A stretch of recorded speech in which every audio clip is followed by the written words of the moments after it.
Assalamualaikum warahmatullahi wabarakatuh. Salam sejahtera untuk kita semua. Perkenalkan, nama saya Peri Januar pribadi. Saya selaku Kepala Desa Mekarsari, Kecamatan Pasir Jambu, Kabupaten Bandung. Pada kesempatan sore ini, saya mungkin sedikit berbicara tentang keadaan-keadaan di Desa Mekarsari. Yang pertama, menanggapi situasi pandemi COVID-19 ini, saya selaku pemerintahan desa berharap kepada semua warga, khususnya warga Desa Mekarsari. Yang pertama, kita selalu berdoa kepada Allah Subhanahu wa taala supaya kita dihindarkan dari wabah penyakit ini. Yang kedua, di samping itu kita harus berikhtiar dengan cara membersihkan diri kita, jangan lupa cuci tangan, jaga jarak dengan orang, dan tidak lupa selalu memakai masker. Di dalam situasi pandemik ini banyak hikmah yang tersembunyi di balik pandemi ini. Yang pertama mungkin kita saling menjaga satu sama lain, dimulai dari physical distancing, cuci tangan, sampai kita jangan berkerumun. Kumpul itu sebenarnya menghindarkan kita dari marwah gotong royong. Tapi di sini ada hikmah yang paling sembunyi, yaitu bahwa kita harus peduli pada sesama. Kita harus saling melihat tetangga kita. Di pandemi ini banyak tetangga kita yang sekarang sudah banyak yang kekurangan. Kita harus saling bergotong royong dengan cara kita peduli. Terus yang kedua, kita manfaatkan alam lagi. Apalagi di Desa Mekarsari khususnya banyak potensi alam yang bisa kita gunakan untuk ketahanan pangan. Di kondisi seperti ini banyak hal yang sudah mungkin terjadi. Yang pertama, ekonomi kita. Yang kedua, tentang suhu politik juga. Terus yang ketiga, semua orang tahapannya banyak sekali yang jadi banyak kekurangan lah. Intinya imbas dari pandemi ini sangat luas, sangat banyak. Terus saya himbau juga kepada saudara-saudara saya yang berada di luar kota, mungkin yang lagi bekerja, merantau ke luar kota untuk sementara, untuk tahun ini, saya himbau jangan dulu pulang. Jangan dulu mudik. Kalau Anda tidak mudik, berarti Anda menyayangi keluarga Anda yang ada di kampung. Karena apa? Jaga orang kampung. Jaga orang yang ada di wilayah-wilayah pedalaman. Untuk apa? Karena mereka sebagai sumber penghasil makanan. Padi, singkong, gula, semuanya adanya di kampung yang memproduksi. Nah, kalau orang kampungnya terkena wabah sampai terpapar COVID-19, siapa yang akan berladang, bertani, berkebun yang untuk memberikan pasok makanan ke itu? Kita sama-sama, kita tidak saling menyalahkan, kita hadapi bersama supaya pandemi ini cepat berlalu. Kaitan dengan bantuan yang sekarang datang dari pemerintah, ini juga jadi polemik di desa, khususnya desa kami. Kita jangan saling menyalahkan. Sumber anggaran, sumber bantuan yang datang ke khususnya Desa Mekarsari ada 4 sumber. Pertama dari pusat, kedua dari provinsi, ketiga dari kabupaten, keempat dari desa. Nah, memang kita sudah mengajukan siapa saja yang terkena dampak dari pandemi ini, kita ajukan. Mungkin keterbatasan dari pihak pemerintah juga, keterbatasan anggaran, akhirnya tidak semua tercover. Untuk itu, para saudara-saudara kita yang mungkin tingkat ekonominya tidak terlalu terdampak signifikan, kita harus legowo untuk bisa bagikan atau untuk bisa melihat tetangga kita yang benar-benar terdampak.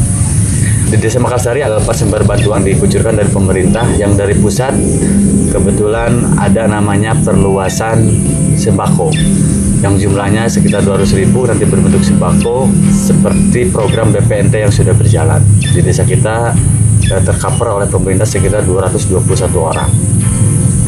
Yang kedua, ada sumber dari provinsi, dari Pak Ridwan Kamil, yang kita ajukan kurang lebih sekitar 600 orang, yang ke ACC cuman ada 76 orang.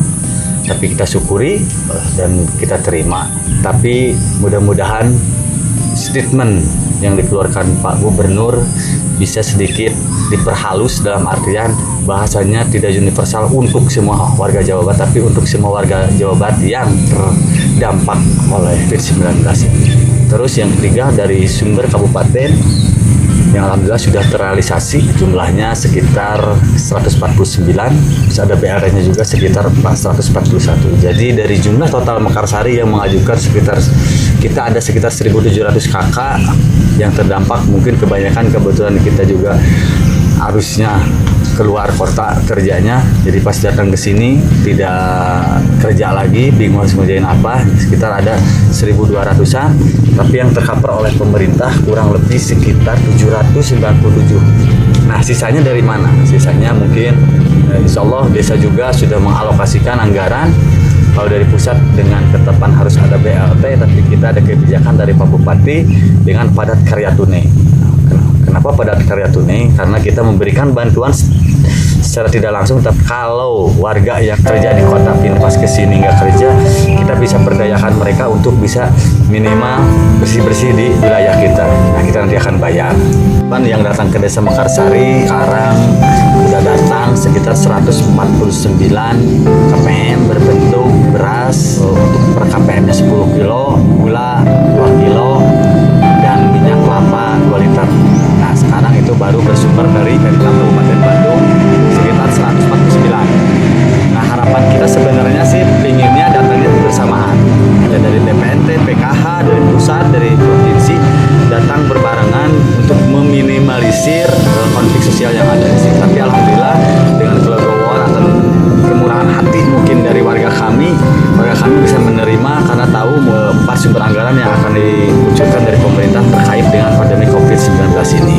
Nah, harapan kami ke depannya kita juga kurang lebih ada yang tidak terdaftar, mungkin sekitar 400-500 orang yang tidak terdaftar dari semua bantuan yang tersalurkan, tapi kita juga desa sudah menyiapkan backupan supaya anggaran dari orang yang tidak tercover itu disiapkan di desa. Terus desa juga menyiapkan untuk ketahanan pangan.